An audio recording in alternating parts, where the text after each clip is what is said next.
Okay. All right. Okay, Bismillahirrahmanirrahim. Assalamualaikum and salam sejahtera and a very good afternoon to everyone. First of all, I would like to welcome to this presentation. Okay, so for today's presentation, we have Mr. Mudzakkir. He will presenting his Ph.D. Research progress, which is supervised by Associate Professor Dr. Reevany. So also with us today is Dr. Azmil bin Mohammad Tayeb from School of Social Science, which will be an assessor for today's presentation.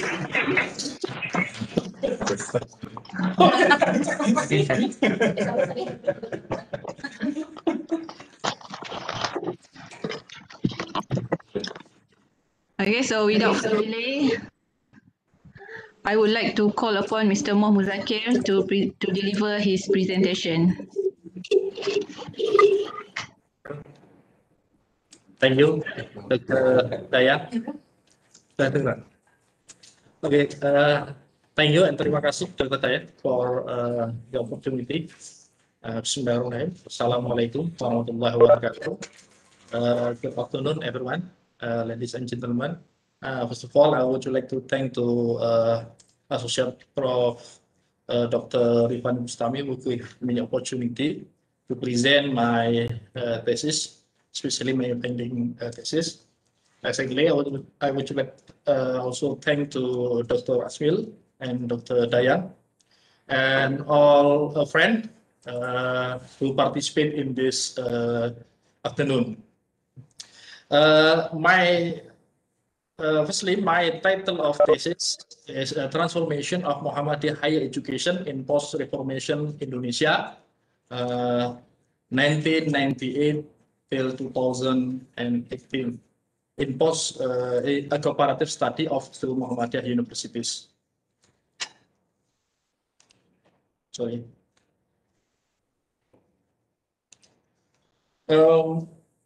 My problem statement. Can you enlarge? Can you display it?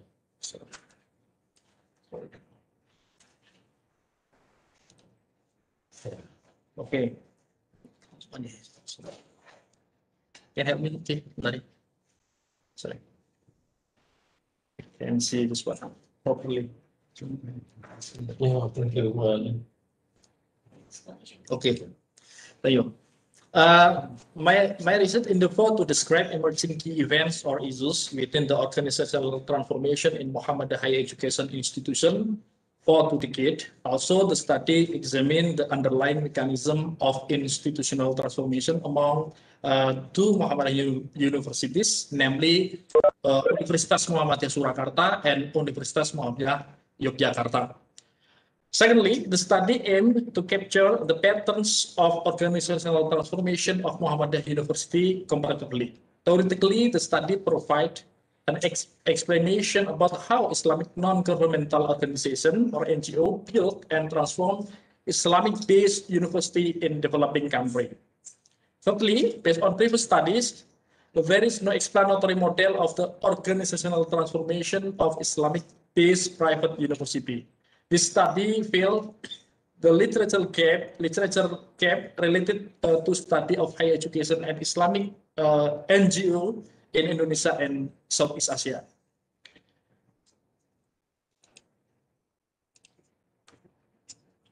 My research objectives. First one, to examine the key event or changes throughout almost 2 decades of organizational transformation in the two Muhammadiyah universities. Namely UMY and UMS. Secondly, to reveal generative mechanisms contributing to the transformation of two Muhammadiyah universities. Lastly, to explain commonalities and differences between organizational transformation of two universities. Significance of study. First one, the significance of this research is to contribute to theoretical discourse of the development of the Islamic NGO-based private higher education institution in Indonesia. Secondly, this study contributes towards an informed understanding on the development and transformation of Muhammadiyah universities in response to social change in Indonesia. The study generates relevant studies in field of higher education in Indonesia, future research in organizational transformation among private learning institutions with different locale can be pursued. Lastly, the study's finding can be regarded as one of the reference for the Muhammadiyah organization and all the private universities in carrying out institutional or organizational transformation in higher education institution. Scope of study, this study focused on two Muhammadiyah universities as the unit of analysis in the organizational transformation. UMS and UMY, Universitas Muhammadiyah Yogyakarta and Universitas Muhammadiyah Surakarta. Moreover, this research limits the organizational transformation within two Muhammadiyah universities during post-Reformation era, especially from 1998 till 2018. The study purposefully select those two universities since the institutions are leading among Muhammadiyah universities based on national accreditation body in Indonesia, Badan Akreditasi Nasional Perguruan Tinggi, and two Muhammadiyah University also as the exemplary center university by Muhammadiyah.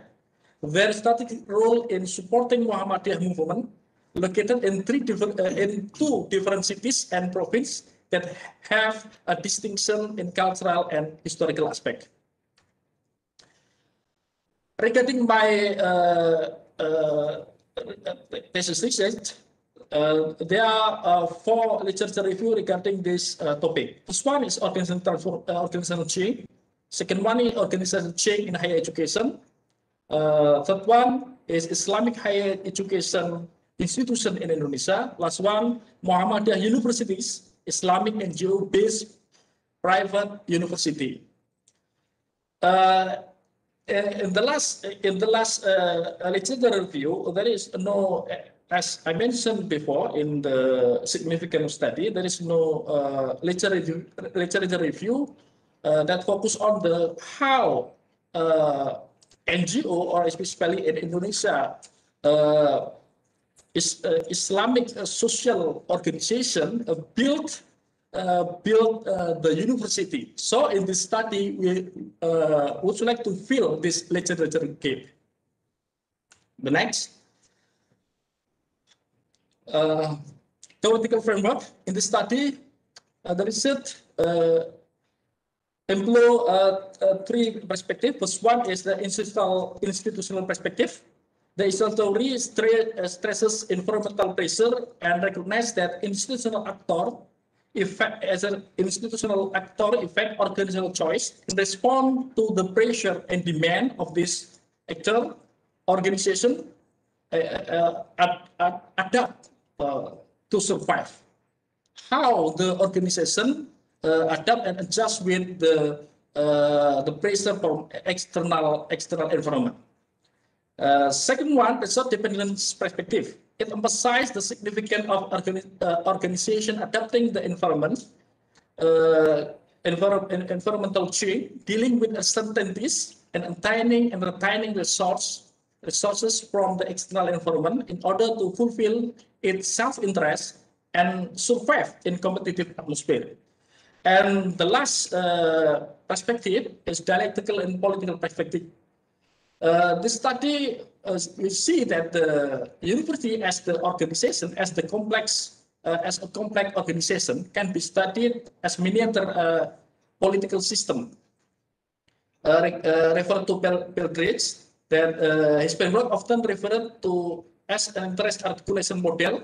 It's based on 3 theoretical perspectives: conflict theory, literature on community, and work on interest group in organization. And in this case, this study will see the organization as the organization that has the political dimension.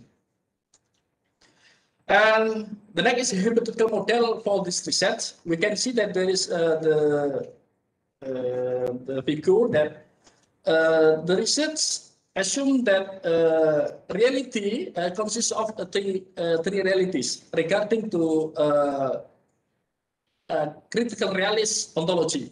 The first is the real, the related with a structure that is consists of the actor in the structure. We can see in this diagram the unit related with the higher education institution in Muhammadiyah.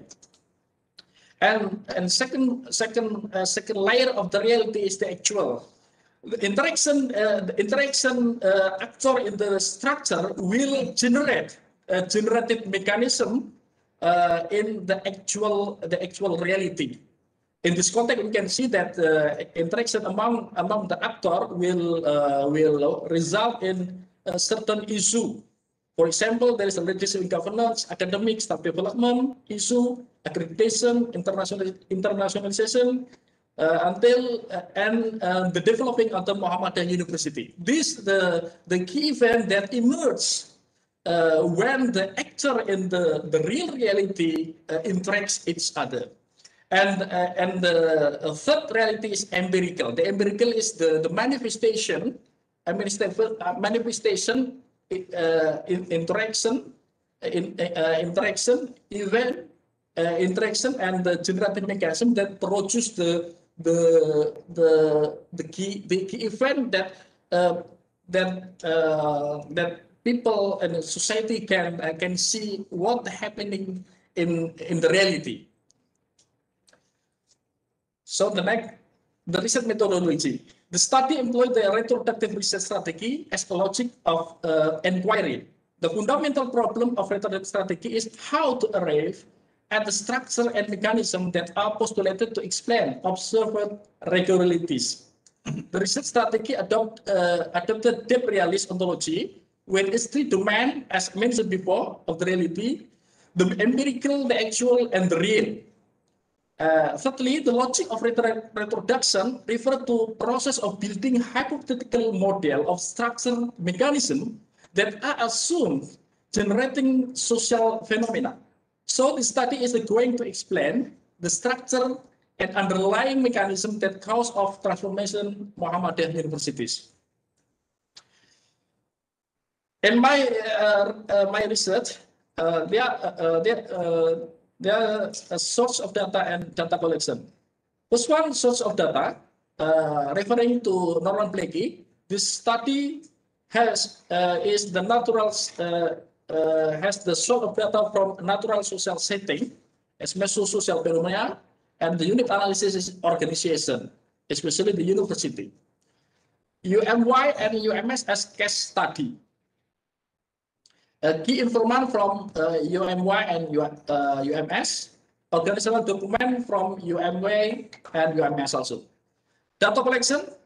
In this study, we conduct an interview from 15 informants from UMA, rector, vice rector, and all the managerial actor, especially in university level. From you, and also 15 from UMS also, and 2 informants from Muhammadiyah as the parent organization both universities. As second, data collection from document analysis, namely from the University Statute, Annual Rector Report, University Strategic Plan, Institutional Accreditation Form, Universities Bulletin or Magazine, History of University, and Catalog Universities. Data analysis, we can see in the graph that data analysis combined from a qualitative analysis and from the retroductive retroductive analysis. First one, preparing, organizing data, reading data, coding, and organizing teams, representing data or data reduction, and fourth step refer to retroductive data analysis, descriptive of the key event, and then identification of structure and component. The next, theoretical description, and the last is retroduction or finding generative mechanism for the key events in two case study. The finding analysis, chapter 4, transformation at UMY. This chapter is attempt to answer this question. One, what are the key events of organizational transformation in the two Muhammadiyah universities? And then the chapter also to answer this question, what are the different generative mechanisms contributing to the transformation of two Muhammadiyah universities? It's still chapter 4 actually, transformation at UMY, and this the brief history of UMY as the university. Because what this university founded at 1981, foundation of the university, and then the next step is development phase of university from 1990 and that until 1997, and then continue to constitutional consolidation, and the last one is internationalization phase. This for transformation of UMY as the organization. Key event transformation at UMY based on the data research. The research found there are 5 key events that generate transformation at UMY. First one is physical development of campus. Second one, Banyugeni case and leadership change. Banyugeni is the name of the research project that related to how to build the renewable energy from the water. Actually, the name Banyu is the water, Geni is the fire. So Banyugeni means the electric from the water. Electric power. That's right. Thirdly, internationalization agenda. Fourth, institutional accreditation, and the last one is building business university. There are 5 key events that generate the transformation at UMY based on my finding. This detailed description event, we can see that physical development, explication of event. UMY need a new campus site because previously UMY as new the university, they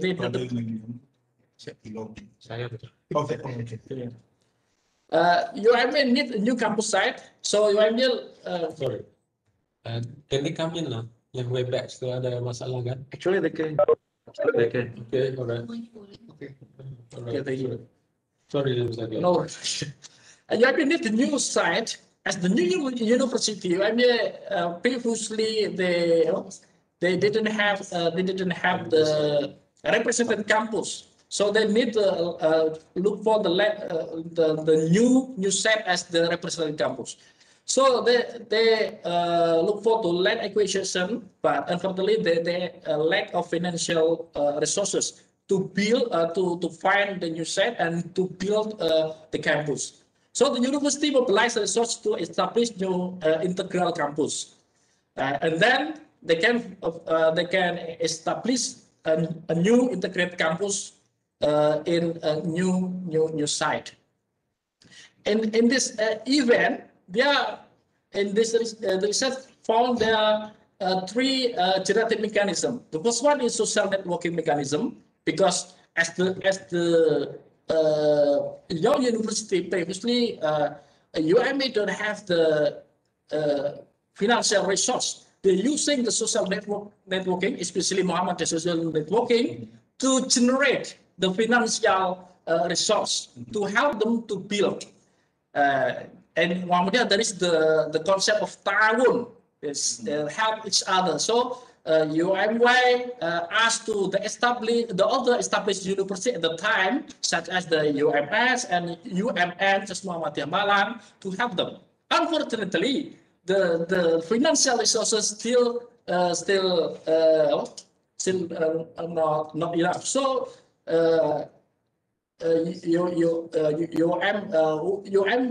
UMY asked Muhammadiyah as the partner organization to to ask such as the loan from the government, especially the president. But when and the general chairman Mohammad at the time they communicate with the president culturally using the Japanese. Well, he sent the letter, and then president reply, and they give not the loan, but actually give the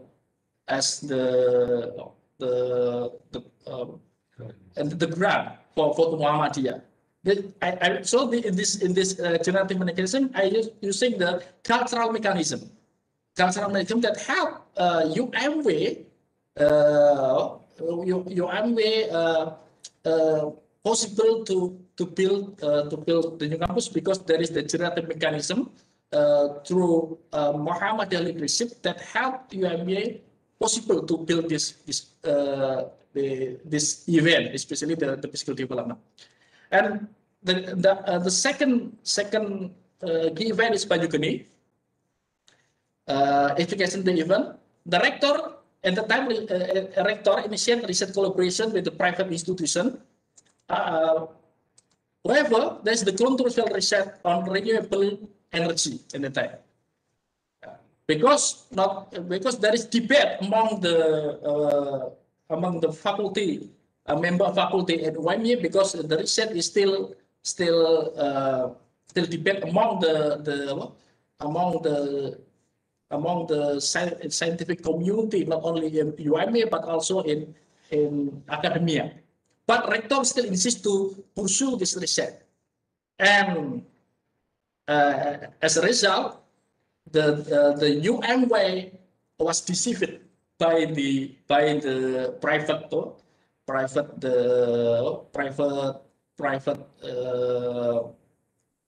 research institution. So there is the demand from the member faculty to UMY to withdraw from the cooperation, and consequently the rector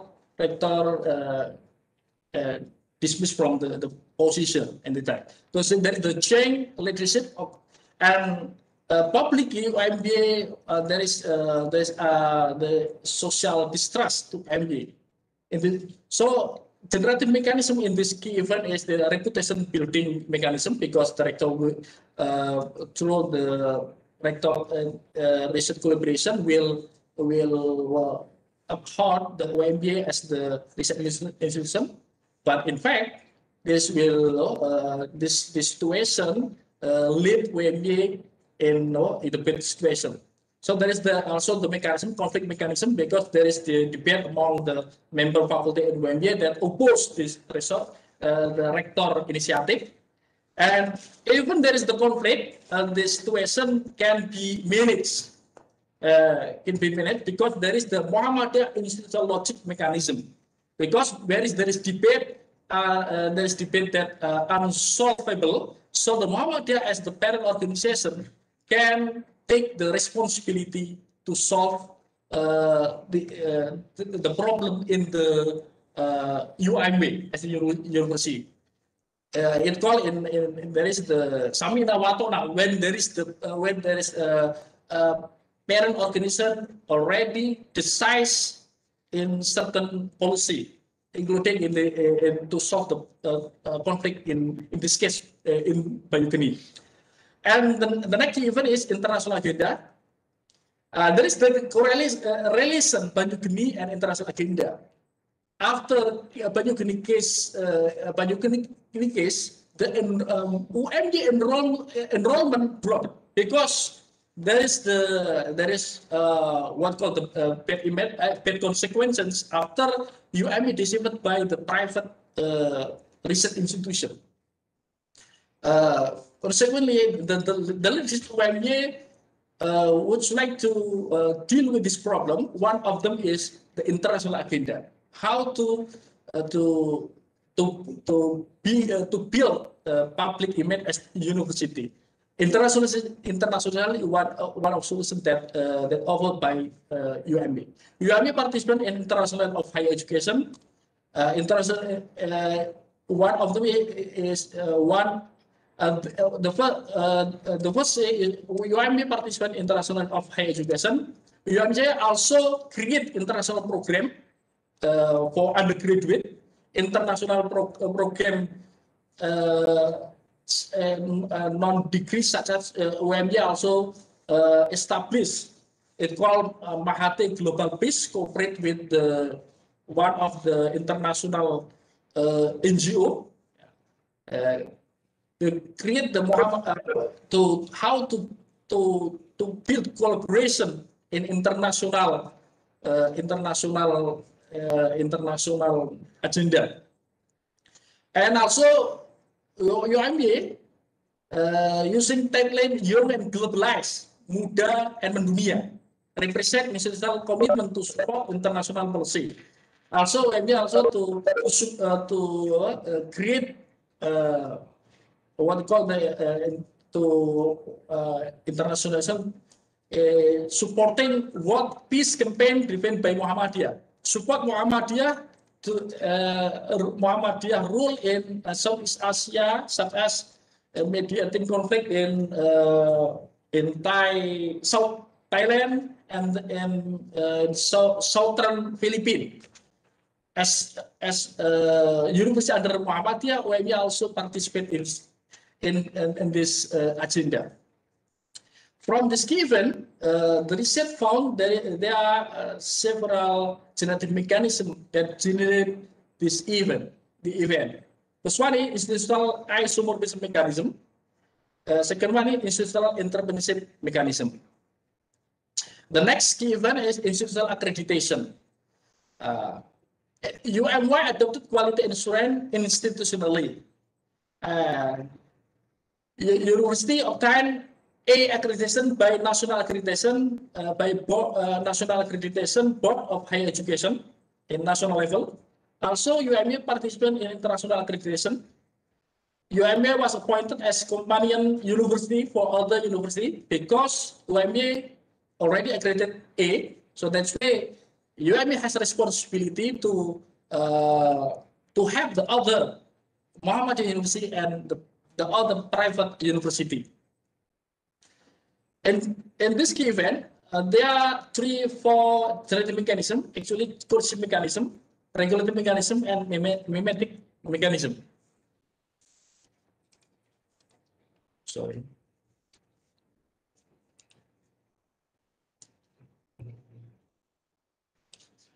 And the last key event is building university business unit. To support UMJ in international agenda, UMJ aware to build what we call the berdikari, what we call the berdiri dikari sendiri. That UMJ as a university would like to get generated income not only from the main income from tuition fee, but also but also from the other income to support their agenda. The university developed business unit that aim to get the income generated outside of student tuition fee. UMY established multi-amal usaha terpadu as the holding company that consists of the 4 business unit, implementing the spirit of economic independence at the university. From this key event, there are three generative mechanisms. First one is diverse income mechanism. Second one, entrepreneurial mechanism. And third one is institutionalization mechanism. Institutional mechanism, for example, all of the activity in UMY should support what called the policy, berdikari policy. For example, when there is the event that held by department, by school or faculty or university, all the such as for example for snack or for consumption should sort of from UMY catering. So all the money come back to UMY. Yeah. For example, this one. If there is the activity that not consumed, from the UMA. So there is the system for what they call the Management. for the UMA will not reimburse the rest. Expenses. Yeah, the expenses. Just for example, as the spirit of berdikari. This is, for example, as I mentioned before, that's the letter from R. Farudin in Javanese from Inggil to Soeharto.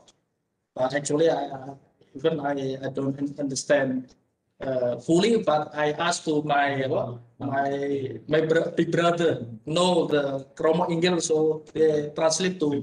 Yeah, that's right. This I mean that is cultural legalism.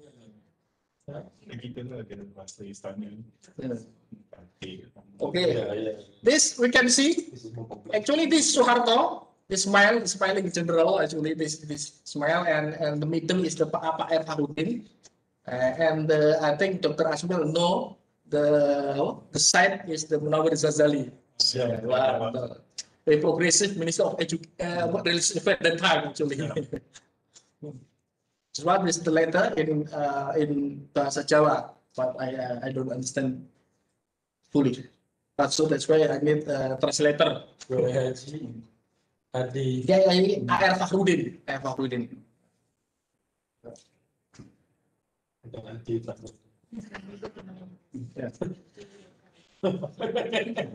And the next is chapter 5. The transformation at UMS. We can see the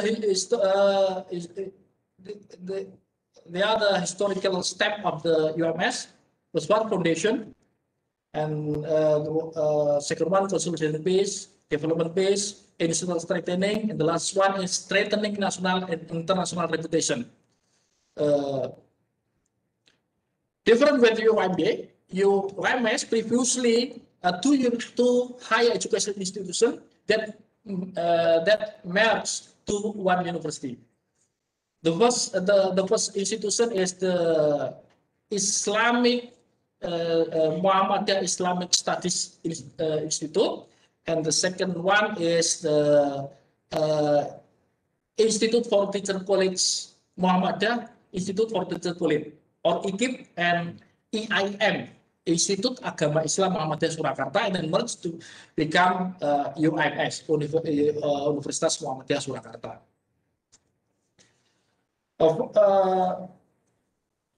From this case study, the study found 4 key events. First one is academic staff development. Second one, international UMS. Third one is institutional accreditation. The last one is developing other Muhammadiyah universities.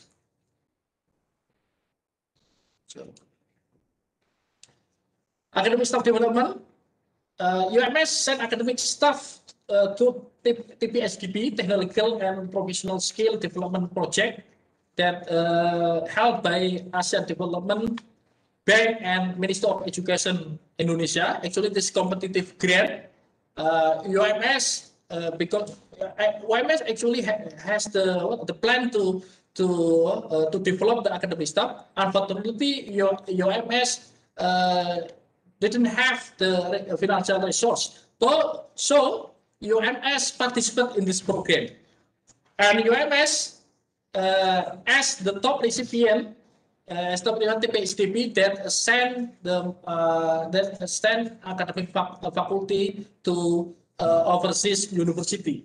UMS also as the top recipient university from the PPLN, beasiswa pendidikan luar negeri, as the overseas postgraduate scholarship, Ministry of Education. Actually, this is also the competitive, but UMS has the strategy before the academic faculty compete to get the scholarship, because one of the problem academic faculty in Indonesia is the lack of the English. So one of the pre-requirement is the English. UMS provide English preparation for the academic faculty. for academic faculty. So if the Ministry of Education offered the scholarship, most of the academic faculty UMS already prepared to compete to get the scholarship. That including IELTS. That's right, IELTS and also from before IELTS and the IELTS. So that's when in first time UMS as the top recipient is already prepared. You see, by their financial resource, not from the government. UMS appointed as academic staff within overseas starting position from university after the academic faculty graduated. So they appointed as the administrator mostly in UMS. From this key event, there are three generative mechanism, resource dependent mechanism I mentioned before. This one because UMS don't have the financial resource. One of the strategy is to support to compete to get the grant from the government.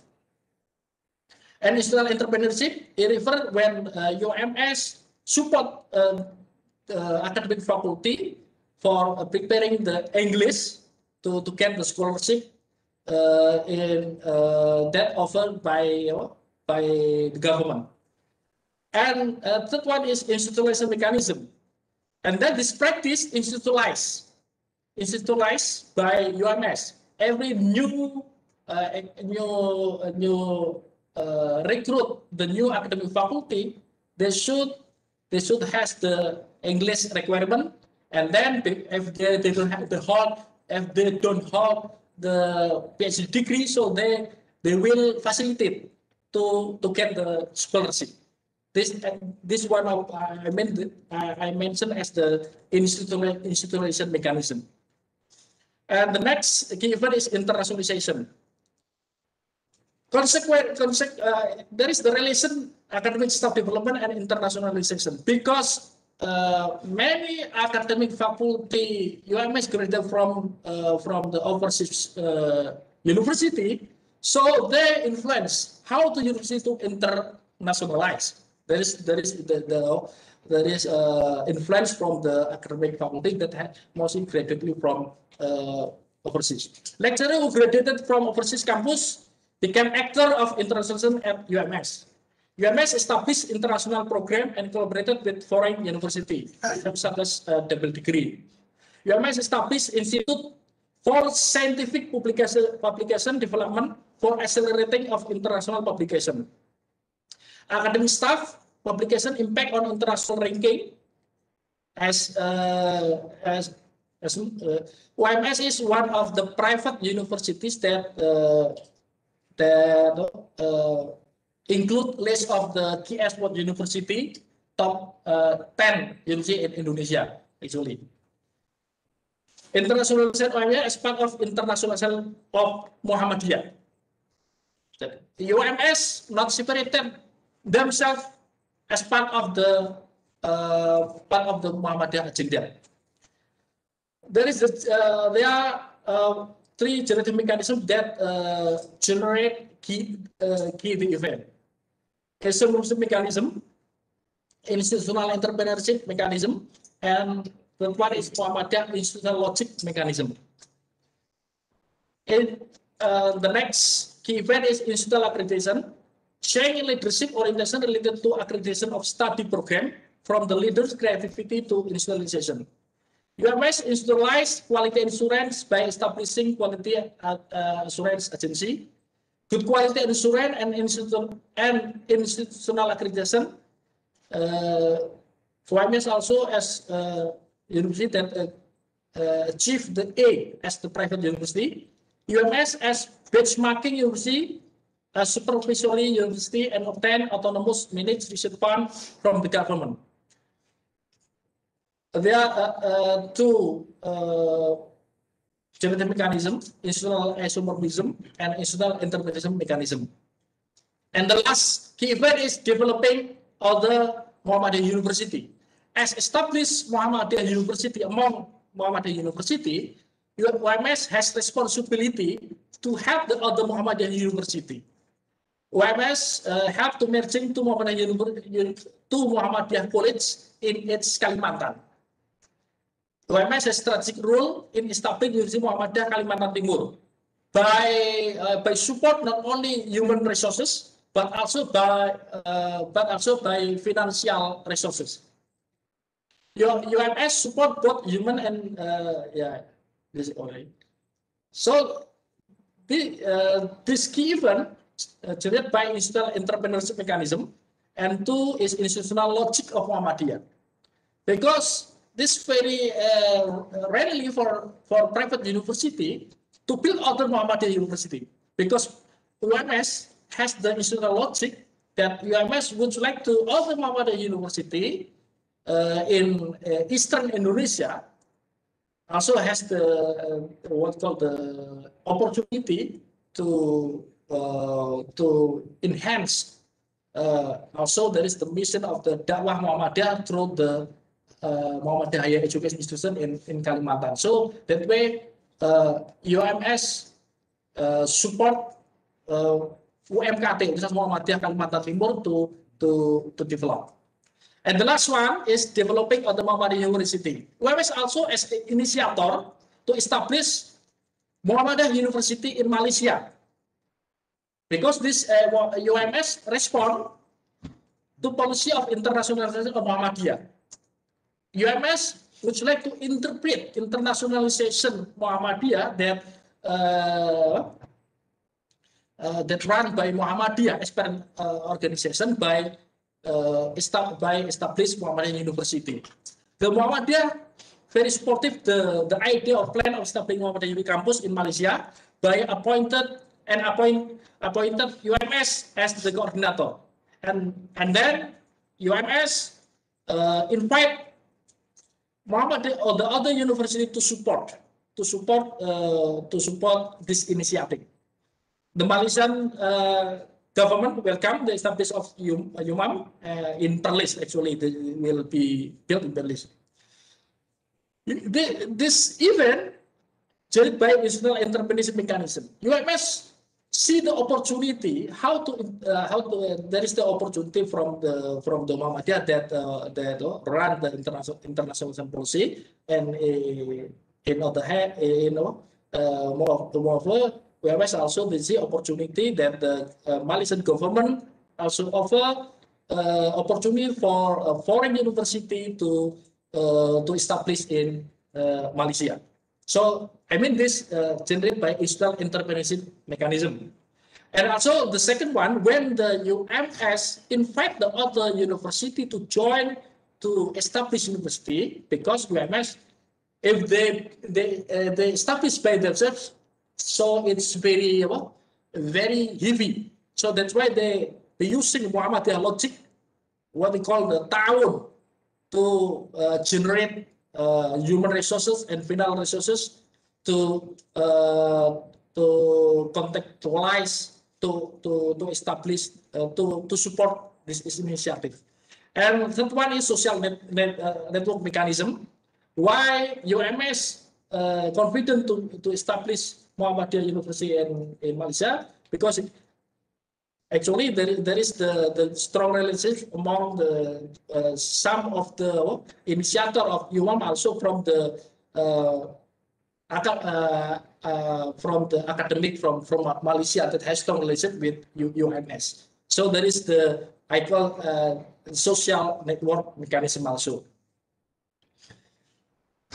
So, and the last one is chapter 6, organizational transformation of the two Muhammadiyah University. This chapter also reset question 3. What are the commonalities and differences between the organizational transformation of two Muhammadiyah universities? Okay, we can see their tables. There is the commonality. There are 4 commonality between UMB and UMS. Both university has Muhammadiyah institutional logic. We can see ta'awun logic also.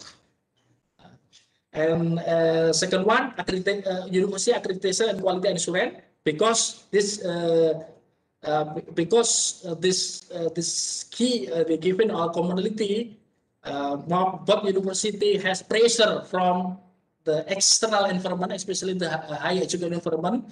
All universities should conduct the university accreditation, of course, this from external. And third one is internationalization of university. Both UMY and UMS has the commonality in this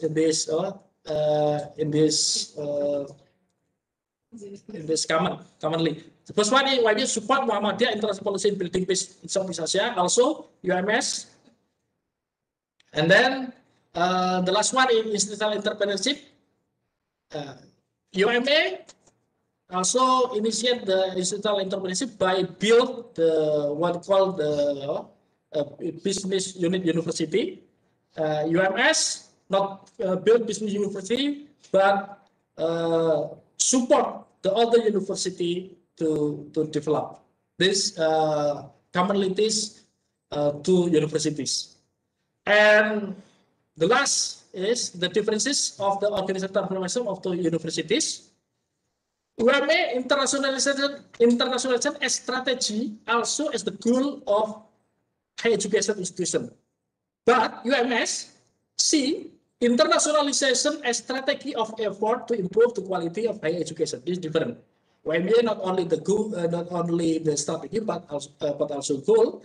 But UMS only as the strategy to effort to improve the quality of higher education institution. UMS only target to become a reputable university nationally and internationally. UMA has target to become the KS top 100 world university under 50 years in Asia. Fortunately, even UMS didn't target become the KS, but the result UMS get the ranking. But UMA didn't get the ranking.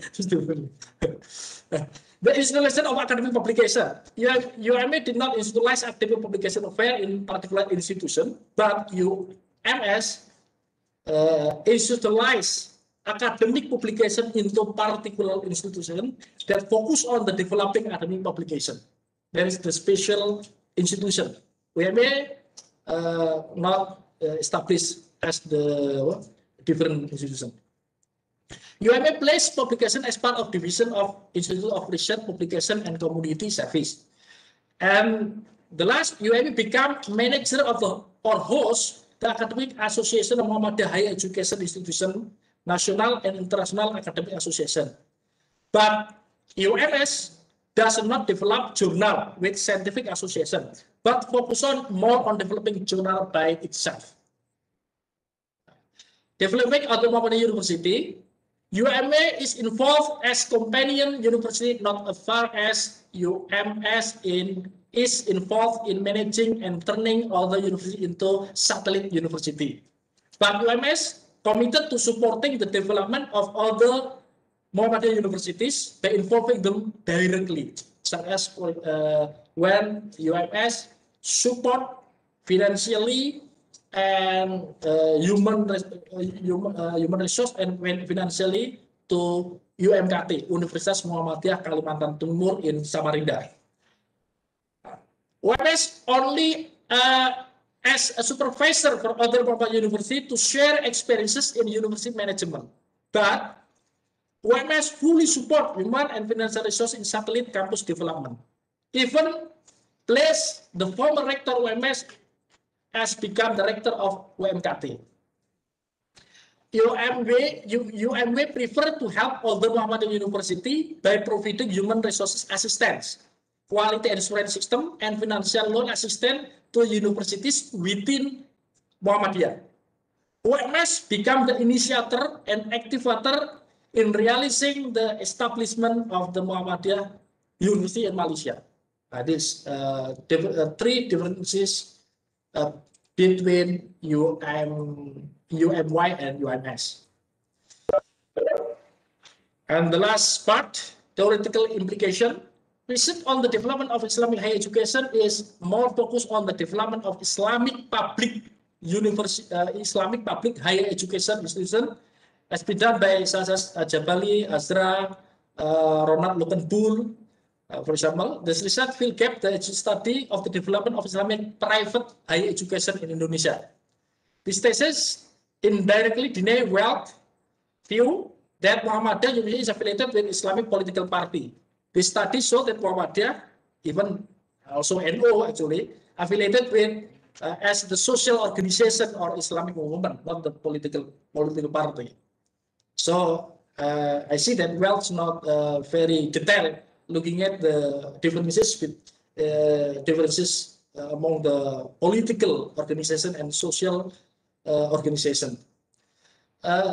Thirdly, the research found that organizational transformation at the two Muhammadiyah universities was influenced by external pressures in form of policies and regulation from the government, but it was also influenced by institutional logic of Muhammadiyah internally.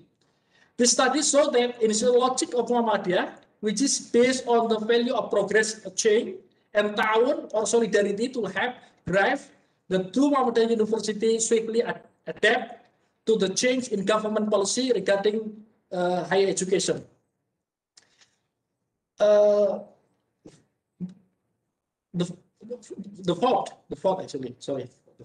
The organizational transformation of two universities occurred not only because of the external pressure from the university environment, but also because of the Muhammadiyah logic, which provide normative legitimacy. The combination of external policy pressure and institutional logic dialectically made the organizational transformation of the Muhammadiyah University possible. This research revealed the existence of institutional replication that is applied by Muhammadiyah University, which are relatively well established, to other Muhammadiyah University that are developing. The institutional replication is the practice of an organization in applying process, structure, rule, norm, and cultural symbolic and collective action as authoritative guideline to other organizations in order to encourage organizational transformation. And the last, Muhammadiyah institutionally replicate the organizational practices of Muhammadiyah universities, which have succeeded in carrying out organizational transformation to other modern universities. This institutional replication is carried out by Muhammadiyah based on the best experiences and practices by several developed Muhammadiyah universities. The practice of organizational change in higher education is often associated with external pressures emanating from institutional isomorism. In the case of Muhammadiyah, it is not only caused by institutional isomorphism, but also by institutional replication, which is more dominant. The limitation, UMA and UMS located in the central part of Java, the center of Muhammadiyah movement. Several other Muhammadiyah universities have also achieved A accreditation outside of the region. So they just focus on to Muhammadiyah University in Java Island. So not pretend to generalize the other Muhammadiyah universities. And the last one, most of the informant of the study were actors at the university level and collected document at the union level also.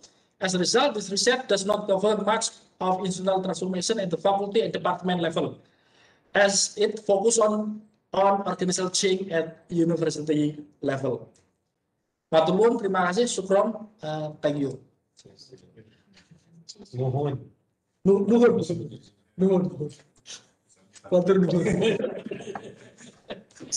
Okay, so thank you, Mudzakkir, for the presentation. Okay, so next I will move to the Q&A session. So, okay, I will allow Dr. Azmil for any comment or suggestion for Mudzakkir. Okay, thank you, Dr. Dayang. And thank you very much, Mudzakkir, for very detailed, comprehensive, and enlightening presentation. I learned a lot about UMA and UMS. I've never been to both actually, so it's good to know. So just a few, I guess, basic questions. Because you did mention briefly about NU just now, because I mean, I mean, it seems like you cannot talk about Muhammadiyah without talking about NU. Because this is a long time rivals, so whatever Muhammadiyah does, NU will also do, I mean, vice versa, right? Always competing with each other. So I wonder, how does it compare with NU universities? Because NU also has its own university, right? I mean, beside the WIN system or EIN system, which is dominated by NU, but also NU has its own private university, right? So I wonder how does it compare with the Muhammadiyah universities, especially I think in getting access to the government, right? Because to Kementerian Agama or Kementerian or Kemendikbud, because I mean that's where you get to the resources. Right? So I wonder how do you compare, just the first question, just to start things off. Thank you, Dr. Azmil. Actually, yeah, I'm not comparing to NU, but actually, as far as you know, that of course, actually, YBA already historically already NU University already established. The first is in Bandung actually, University NU. And then in Nusantara, but maybe in certain decade not developed as Muhammadiyah. But then after Reformation, I think, as far as you know, and then the opportunity not only for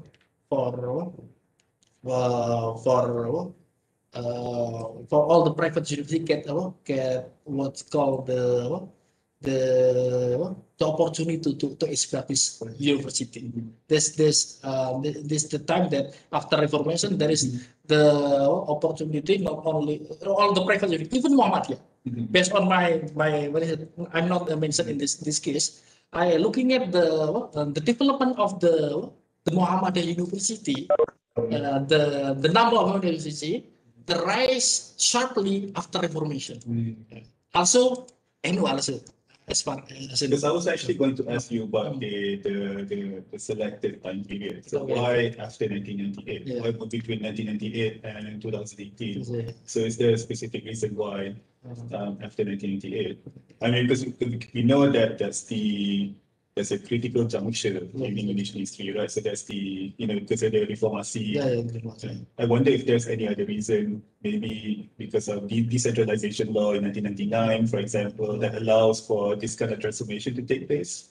Or is there any other reason for this? Why do you choose 1998 to 2018?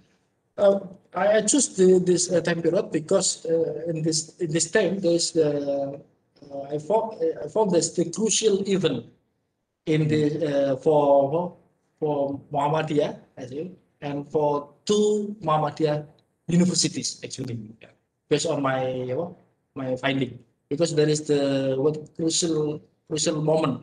For example, from UMS, because there is of course there is such as the accreditation, for example. There is the chain of the accreditation also from the government, because after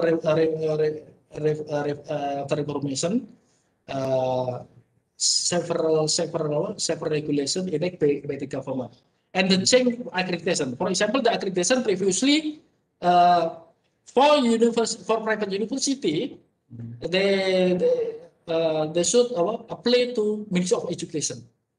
But then the change that the accreditation, the actual accreditation, not the Ministry of Education, but the independent body. It called as the National Accreditation Body or Badan Akreditasi Perguruan Tinggi. After so there is the opportunity. But I think you should mention that in your thesis as well. Why you choose this time period? Why this defining moment, the accreditation, the establishment of this national body of accreditation. This is the turning point. Why it's not before but it's after. I think you should mention that in your thesis. Okay. Maybe I should leave. Okay. Thank you, Doctor. Yeah. I mentioned, but not as highlight Yeah. it, but in what in I mentioned in footnote, and there is the footnote. I think you should mention in the methodology Oh, section, because I think anytime you choose a specific time period to look at, and then you have to give this because you cannot just randomly choose, when you want to study, because you feel like, oh, this is my, my era.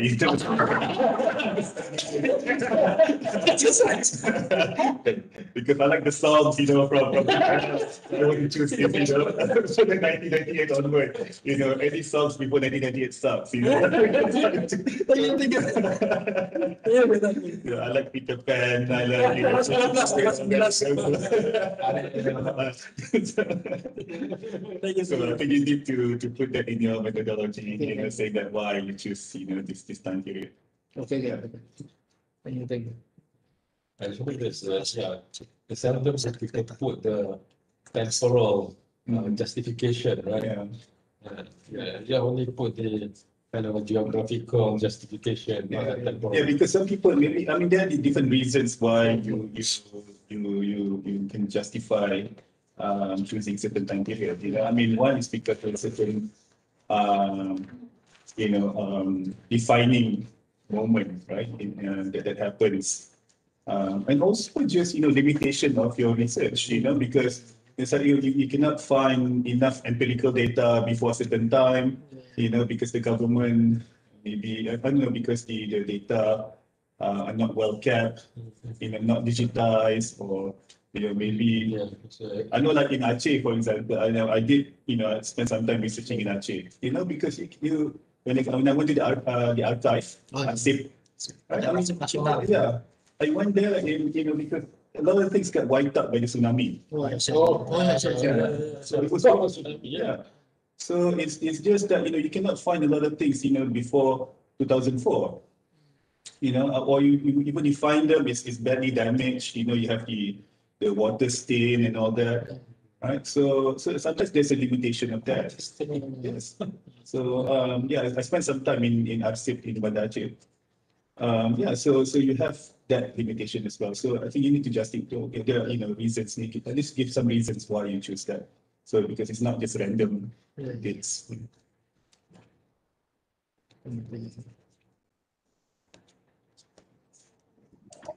Okay, is there any question?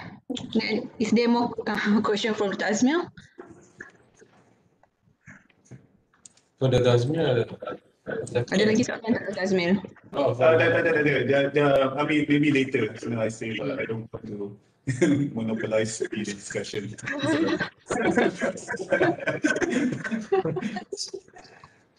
There's something new I see, the definition of institutional replication there. I can tell you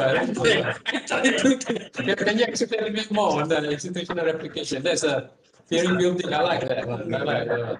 Franchising. How is it different from franchising? There you go. The McDonaldization.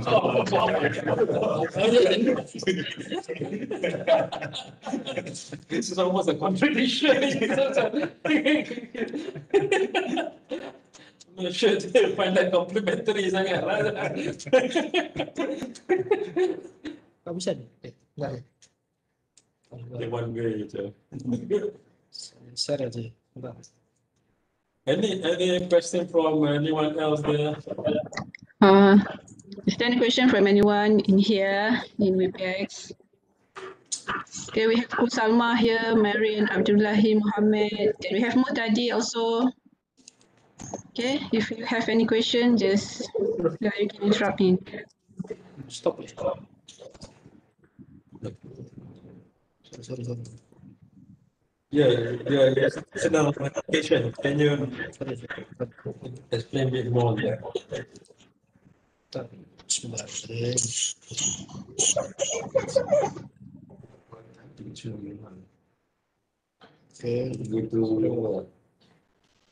All the time. Can you just explain without the slides? Is it okay? Just tell us in brief what exactly. Because it's not a familiar term. jarang kedengaran institutional replication. Jadi I try from the what called the theory of institution and the institutional isomorism.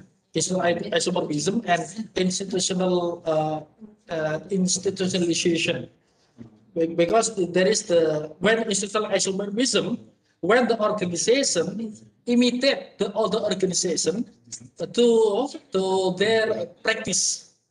For example, such as when the Harvard University doing certain academic practices, so the other so other university in certain area, they they imitate the Harvard.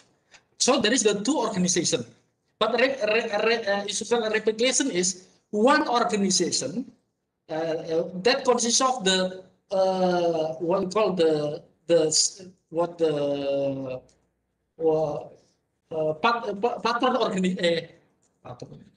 client organization, for example, client organization, and then the established organization as the client organization replicate the other small organization. In the same the organizational field, the same thing. For example, as Muhammadiyah as organization consists of the Muhammadiyah universities, but there are several established Muhammadiyah universities, and then the established universities replicate their practice to other Muhammadiyah universities in the same organization field. I mean, So how is it different from franchising? Maybe we should go for franchising. but I guess it's just a matter of the rational the transformation, right? Because when you talk about isomorphism, right, it's more like you have this established university, and then you have the other universities, smaller universities, trying to follow in the footsteps of that because they see it as the model of success, right? So they want to follow. But replication is more like you have this established institution, and then it just kind of lend its practice to other institutions so that it will have to develop the other quote-unquote lesser institution. Yeah, I think so. To develop, to scale up their capacity and things like that, right? So yeah, I mean that's my understanding. yeah. Okay. Second with you. So it's same field, organization. Yeah. When isomorism, different organization. Yeah. Okay. It's just the same family. Same family organization. No. Same but different lah.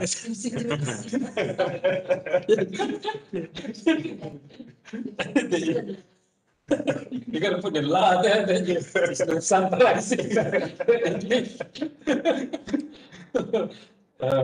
I'm actually I have another question. I wonder because you didn't really touch much on this. Because you focus more on the institutional, it's more like more this intra-institutional dynamics, I wonder what's the influence of local politics here, because of course, they're part of Jogja, CEO, right? These two places have different political dynamics. And I wonder as well because we know Jokowi used to be the mayor of Solo. I wonder if that has any influence on UMS. Maybe Jokowi feel a bit more and this nostalgic relationship, with UMS. So I wonder if that all has anything to do with this institution transformation. Yeah, actually, the wife of Jokowi is UMS alumni. Is that why you get the grant instead of the loan? In the context of Indonesia, that's all you need. Of course, as mentioned in my in the first key event in physical development environment, there is the local dynamic of the political, because before UMW to build the integrated campus, how to get the land acquisition. Of course, there is the lobby. The lobby from I mentioned there is the lobby from what we call the team of the physical development UMA to lobby in the, for example, in DPRD and then the mayor of the Yogyakarta, because there is the status of the land is previously not for the academic purpose, but for the what we call the for the pertanian or for the farming. So how to change the status? Yeah, there is the. Yeah, and that's why I'm curious because I know because I've many friends at WIM, EIN, because when they want to upgrade to WIM, because they have to acquire the land, they have to build more, they have to build more faculties, so which means there are a lot of local politics involved, lobbying the Pemda, lobbying all these people, lobbying DPRD, because you need to get an approval, change of status, even maybe moving people, the penggusuran and all that, sometimes, so all these things can be very controversial, right? So I wonder if that's, how, if that in your case, how do you deal with that situation?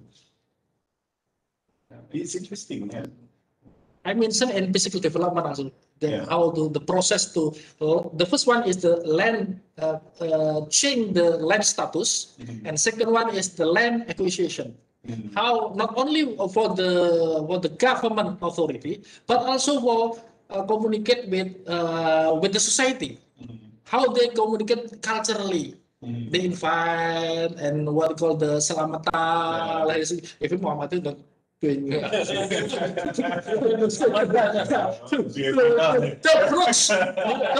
community to get the permission from the community around the former for the campus site previously. So that is the so I mentioned that the structural mechanism that should be pursued by UMA. So, thank you. Yeah. Interesting. I'm also alumni EIN. I entered EIN, and then when I graduated, WIN. So Which one? WIN Sunan Kalijogo. Oh, Sukijo. This is Sunan Kalijogo is the more rebellious among the groups. Some people say there's more cultural, and all the sign. Mariza, are you there? This is my brother. Really? Oh, okay. Yeah. Thank you, brother. He was know about the Indonesia could be detached from the political discourse. Yeah. I come from political science background, so that's I need to ask the political science question, the politics question. Yep. Mariza, Yeah. Sunan Kalijogo, Yeah. what's your take on him? I'll be doing something on tarikat. I'm closer to Nahdlatul Ulama lah. So if So if I'm pro Nahdlatul Ulama, at the same time also I pro Muhammadiyah. So coming back to your question, Sunan Kalijogo, I feel that he's a saint, but at the same time, I also agree with Muhammadiyah that we have got to use hadith sahih. That one I agree. On that score, I agree. And I agree with them as well that in order to unite the Muslim community, we must do away with all the mazhab. That one I agree. Based on the but the question is who is going to verify the hadith? Because according to the scholars, the hadith of both sides will have their own ideas or their own principles on how to verify, or it's called tahqiq, the tahqiq of verification of the hadith. So the scholars from the Nahdlatul Ulama will somehow say that this hadith is sahih, and the scholars from Muhammadiyah says that no, this hadith is not sahih, it can be dhaif. A classic example is classic, very classic, standard classic example is the great wali, the wali that had conquered Turkey, Constantinople, 1453. All the scholars of Nahdlatul Ulama and also the most scholars of Nahdlatul Ulama says that the hadith that says that the general that is going to conquer Constantinople and also his troops are the best general and the best troops. The scholar, why? Because they are Sufis. They are Sufis, they are mazhab Maturidi, they are following the Ash'ari, Maturidi, and they've got mazhab. Whereas the scholars from the other side, from Muhammadiyah, will say that this hadith is invalid, it's mawdu, or it's weak. So therefore, the contention is who actually, what I call it, verify the hadith. From which school? That's my view lah. So coming back to your simple question, who is Kaki Sunan Kalijogo? To me, he's a wali. He's a wali, and he follows a Sufi tariqat. I recommend George Queen's book, Bandit Saints of Java. Sudah diterjemahkan. Dan terjemahan bahasa Indonesia. Ya, baru diterjemah. It's a really good book. Bandit Saints. Bandit Saints. The older wali. All the wali Songo. Wali Songo. Yeah. Bandit Saints. Sunan mana? Surabaya. Sunan Bongkol. Sunan Bongkol. So ada Surabaya. Sunan Bongkol is not included in the Wali Songo, tapi itu he's a paman to ini kan. Maybe Sunan, maybe one of the Sunan. Yeah. Sunan Bongkol. Bandit Saints of Java. Ya, sudah ada terjemahan ini bahasa Indonesia. Oh. But yeah, George Queen, he was at ANU as well. Oh, Yeah, so he teaches. I did my PhD at ANU. So he really treated his emeritus now, but he used to teach bahasa Jawa in ANU. So Pak George, ya, bahasa Jawanya memang macam. Jangan kan bahasa Indonesia kalau Jawa. Bukan Indonesia. I mean, the guy's been teaching bahasa Jawa for decades. So you can imagine teaching bahasa Jawa to Javanese. So you cannot get any better than that. Maybe he can teach you growing here as well.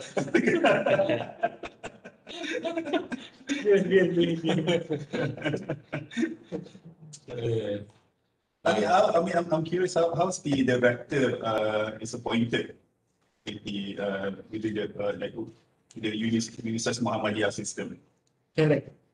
Is it by Muhammadiyah institutional or? Actually, Muhammadiyah, yes, as mediator of the state. Yeah, Muhammadiyah. There is the Council of Muhammadiyah Higher Education.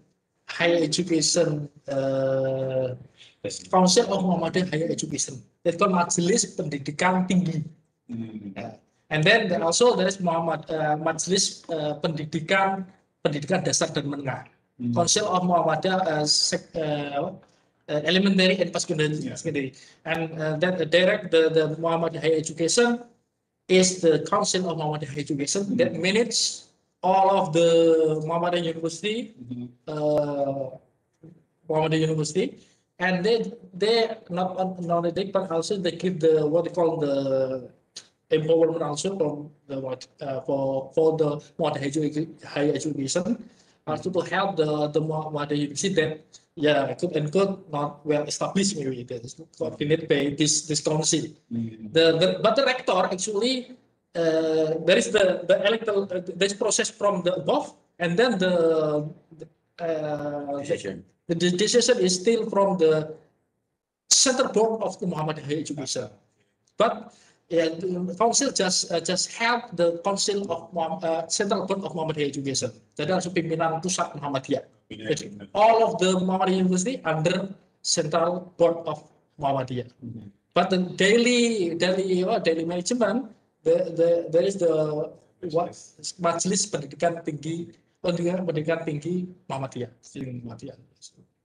So it's okay. I mean, so at least you avoid the kind of scandal you see with the rector appointment with the win. See the recently, right? The previous Menteri Agama. So, Not the previous, the one before that, right? Pak Malik Fajar. I interviewed him before he passed away. Fortunately, last year passed away. I met him to interview with Prof. Malik Fajar. Actually, former Minister of Religious Affairs and former Minister of Education Council Tayeb. Actually from UIN, from IIN Sunan Ampel. But then he appointed as former rector of UMM. Because a lot of lobbying, bribery and all that stuff, because to get that elector, at least to get on the final list of, remember the candidates were not qualified, but someone ended up in the final. Actually, ended up becoming a rector as well. So that become because then Tempo did like this to investigate people on this. Last time, this very crucial issue about the rector election in UIN IAIN. One of the big scandal is in UIN Malang. Malang. Actually, the candidate already invited to Jakarta, but then the next day, all the candidates that appointed by Prime Minister of Religious Affairs. So that's the case lah.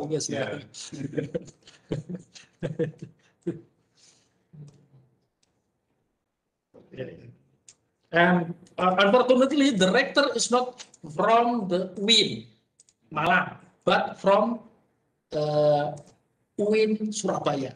So of course there is such as the competition between two UIN. Why not from my institution, from the UIN Surabaya? That is one of the. Because it's a strange, because it's not a common practice, right? Because they tend to promote from within. You kind of develop the leadership, the market rector, so you can improve that. And suddenly you get someone from outside, when you have capable candidates within their own institution. So it raises questions. So what kind of, interference going on? Because I get information that the Secretary General of Ministry of Religious Affairs at that time is former rector of UIN Surabaya. So of course appointing friends.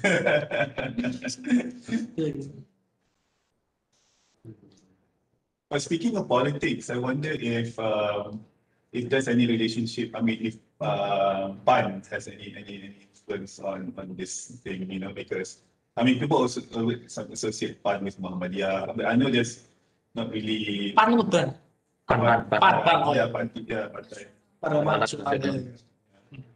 So I wonder if there's any kind of influence or any kind of political dynamics going between PAN, the political party, and especially when it comes to lobbying for resources and things like that. Because now PAN is part of the coalition.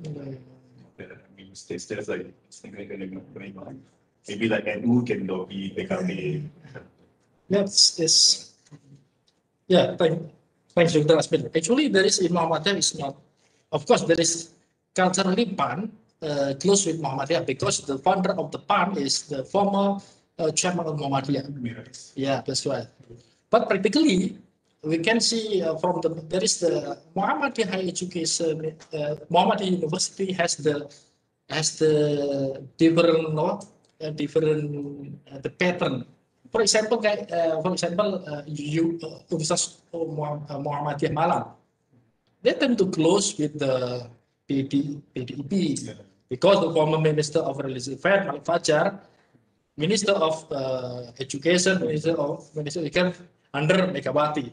And no, the strong relationship continue in this era where the Minister of the Education, former Minister of Education, and Minister of Coordinator for Human Resources, Muhajir Effendi, appointed as the minister by the Jokowi. So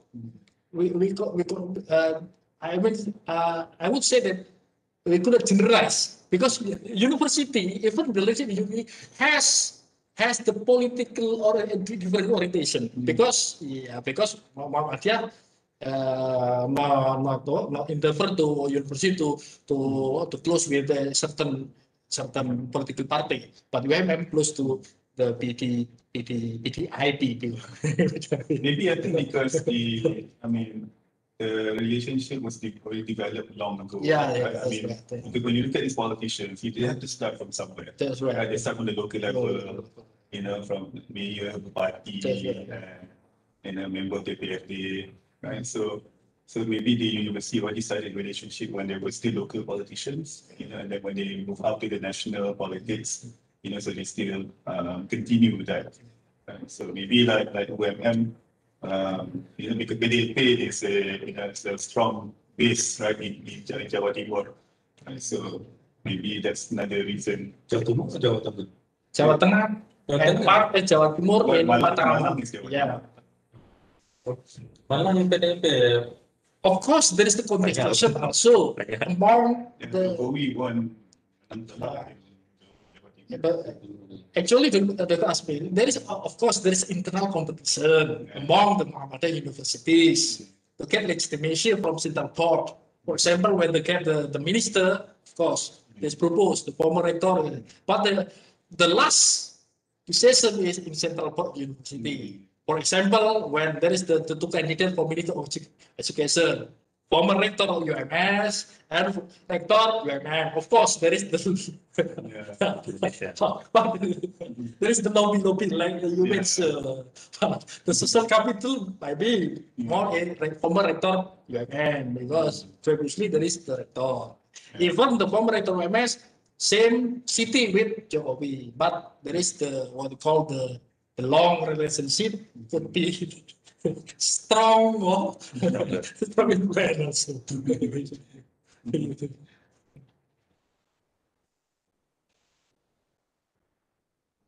Okay.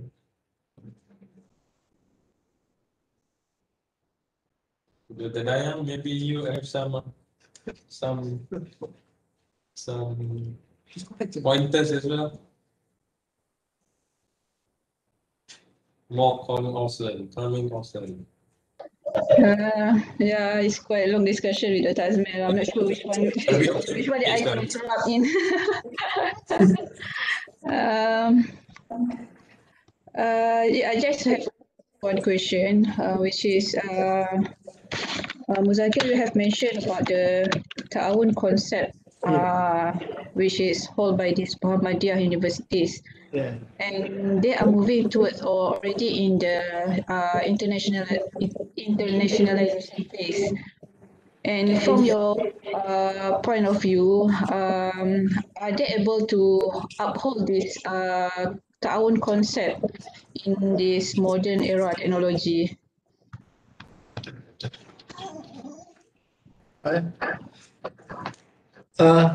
Thank you, Dr. Dayang. In this case, I found that Muhammadiyah University has institutionalized ta'awun into their organization. For example, UMS, they have what we call the dana abadi endowment. So when the other Muhammadiyah institution, not only university but also such as the Muhammadiyah schools or maybe Muhammadiyah enterprise, would you like to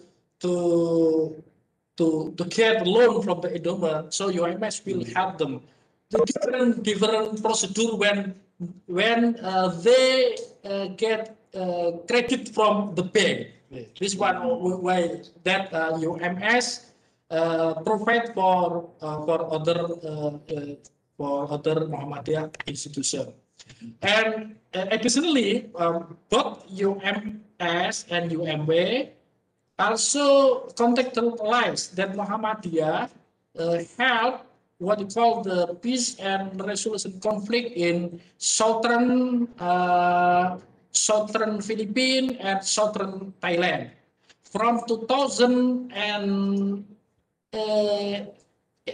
from 2008, Muhammadiyah give the scholarship to especially Muslim from southern Thailand and and then they could continue study in UMS, UMW, but also in other Muhammadiyah university, even in UMM also. This part of the what they call the cultural diplomacy or diplomacy.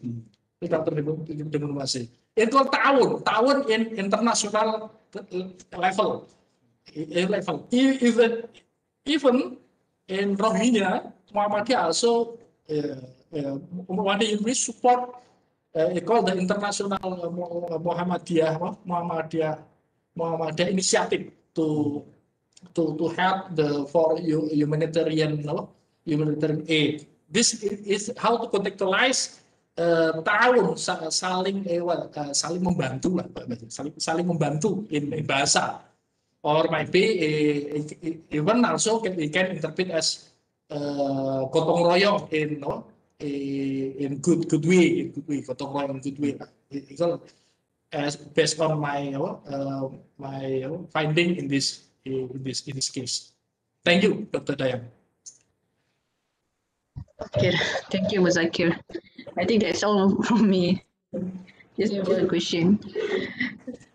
Okay, so Dr. Azmil, do you have any other questions? No, I don't. So any other questions from other students? We have Iko also there. Thank you. Iko, Salma, Marion, then we have Risa and Risa. I guess it seems there's no questions. So again, thank you, Dr. Azmil, for being assessor for today's session. And then I hope that all the suggestions and comments will be improve a lot of work by Mudzakkir, and also congratulations, Mudzakkir. We have gone through this stage.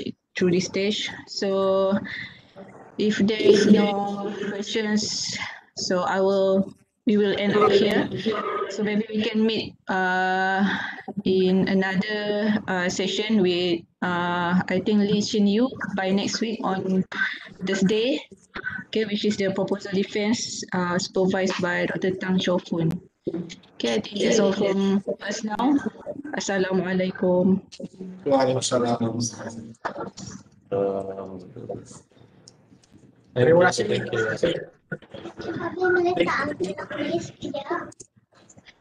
Thank you.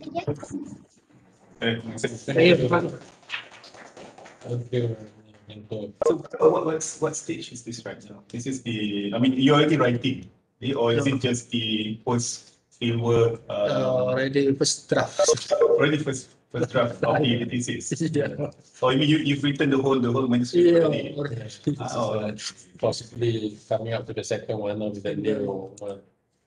I just want to ask you, if you don't mind, have you graduated anyone yet? Yeah, I mean, I graduated one as a co lah. That allows you to be internal as well, right? I mean, internal already.